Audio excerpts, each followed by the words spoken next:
I am Group and welcome to my Elden Ring 1.06 patch performance review. We're going to hold it up against the older ones, 1.4, 1.5. Still got the footage, let's get on with this. Why are you telling us about a patch that came out on the 9th of August? Well, I've had a lot of interest still in my 05 and 04 video. Like, most of this stuff is PvP buff and nerf, but look, there is a little bit about performance, so I can't help myself but double check it. Left hand screen is the new patch, and this is a bit of the game that kind of stutters even in performance mode, which should be pegged to 60 frames per second. Here's the bad news, it's still dipping here and there, but on the majority of gameplay it's very smooth. I also love making these patch reviews. Any excuse to get into Elden, wander around, have a butcher's at stuff, kill some things and just collect it all up. It's brilliant. This guy, so annoying on that upstrike when he hit me. And I missed the backstab. I finish it with satisfaction, but he gives him the most insulting death animation I think I've ever seen in the game. Yeah, well, they're scumbags, aren't they? Yeah. This is a real-time PS5 load screen. It is ridiculously quick, but check that pop-in out. I'd never seen that on Elden Ring before, and it's happening all the time now. I don't know what that points to. It's probably just the area. This area is particularly difficult for engine because of the reflections in the water, loads of trees, there's loads of moving enemies, buildings, furniture. It's a very busy section. Now, I had to fight a lobster because my older footage is of me fighting a lobster. I've become a little bit obsessed with these things. There's a bunch of them. There's female ones with eggs underneath them. They're all guarding a nice shiny. Gonna get to the bottom of that. But I don't notice a single bit of difference. I think that's a good thing. There was never any complaints with this particular fight in this area, but still we have not got pegged, and I really want to see that, and we should have it with that Ryzen chip and the power of that machine.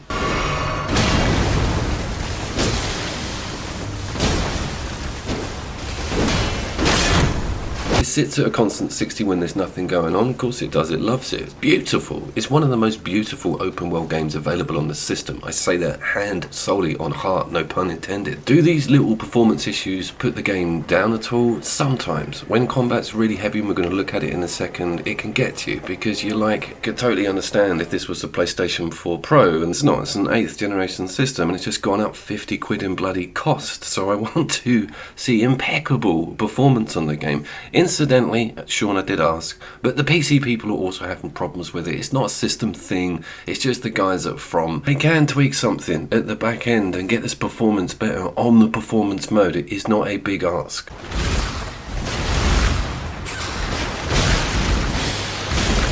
Absolutely friggin' terrifying. You may have seen this, you're following some dude's footsteps. He obviously takes you through some of the most grueling sections of that part of the map just to get to a damned cave. Combat, look how it blocks me, trying to get to that carriage, is on performance mode currently. What we're looking at here, cheesed him with the horse, genius move. I tell you the satisfaction of cutting these guys down in a few swings to the terrorization they put me through when I first fired the game up. It doesn't get much better than being able to slice through those dudes like butter, and the horse, tambien.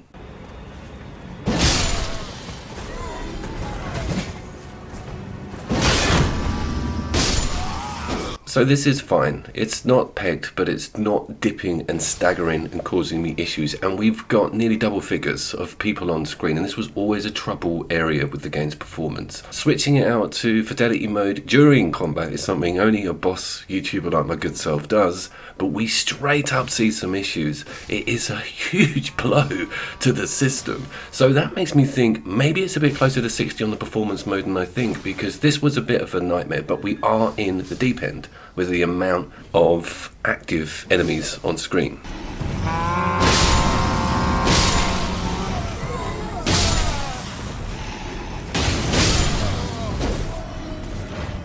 All of those drops don't help either. I think that clogs the system a little bit. You see that on Borderlands sometimes when there's just a ridiculous amount of loot on screen. It kind of has a bit of a shudder. Okay, we're still on 4K mode now. We've got a little bit of good news here. These two guys were always a nightmare in fidelity mode fighting them. It would dip, it would perform, it would be inconsistent. That's one thing I don't mind about a fidelity mode, is as long as you're keeping your frames consistent, it just pays off because you're looking at such beautiful resolution. Horizon Forbidden West gets it spot on. But this wasn't that bad this time around. I think they've done something with larger enemy types and furniture. It just feels a lot better. A lot more confidence is delivered with the attacks and fighting with these guys, because you know that frame rate is pretty damn locked. I cannot believe I missed the front stab on this dude. I don't think I've ever seen that animation. And also the dissipation. When they disappear with these big dudes, it would rock the whole system. It would look ridiculous. Totally smooth. So good news on that front.